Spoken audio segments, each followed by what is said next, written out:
Hello everyone, আসসালামু আলাইকুম। আশা করি আপনারা সকলেই ভালো আছেন। তো আপনারা আজকে আমি আপনাদেরকে বাইক ওয়াশ করে দেখাবো যে আমার আসলে বেসিক্যালি তিনটা বাইক আছে।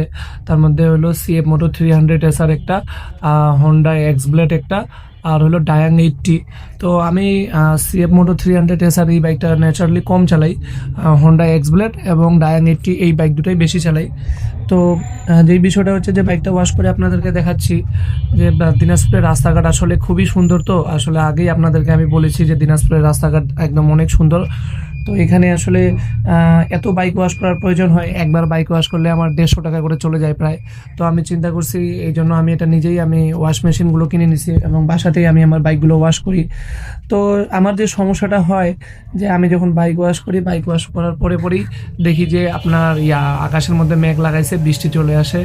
তো বরাবরের মতো সেম কার্যক্রম আবারও শুরু হয়ে গেছে যে আমি যে বাইক ওয়াশ করতে গেছি আর এই পাশে উপরে দেখি আকাশের মধ্যে মেঘ জমে যাচ্ছে, একটু করেই হয়তো বা বৃষ্টি চলে আসবে। ম্যাক্সিমাম টাইমে আমার এরকমটা হয়। বাইক ওয়াশ করি, খুব কষ্ট করে বাইকগুলো ওয়াশ করি, ওয়াশ করার পরে পরে দেখি যে বৃষ্টি শুরু হয়ে গেছে, আবার জেলাও সেই কদু। তো যাই হোক দর্শক, সকলে ভালো থাকবেন, সুস্থ থাকবেন। আবারও দেখাবে পরবর্তী ভিডিওতে। আসসালামু আলাইকুম।